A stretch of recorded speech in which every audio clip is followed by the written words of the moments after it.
Arbitration clause নাও থাকে তাহলেও কিন্তু রিকভারি এজেন্ট স্কিম ব্যাংক আপনার ওপর কিন্তু চিল্লাতে পারে না।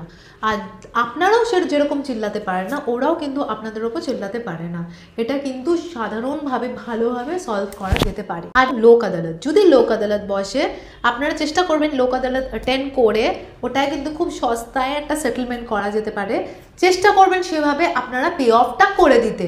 আর যদি সেভাবে না পসিবল হয় পে অফ করা, অ্যাটলিস্ট গিয়ে অ্যাটেন্ড করুন, শুনুন ব্যাংকের প্রপোজাল, দেখুন সেটা আপনার পক্ষে সম্ভব হবে কিনা, বা একটা টাইম প্রে করুন যে আমি একটা টাইম চাইছি, আমি তার মধ্যে পে অফ করে দেবো। একটা সেটেলমেন্টে আসার চেষ্টা করুন থ্রু লোক আদালত।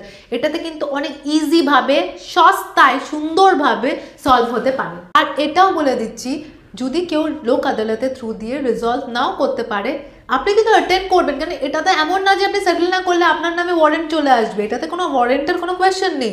যদি পারেন আপনি অ্যাটেন্ড করুন একটা রেজলিউশন, আর যদি নাও আসেন এটা অ্যাটেন্ড করে প্রপোজাল তো শুনতে পারবেন আপনি যে ব্যাংক কি অফার করছে।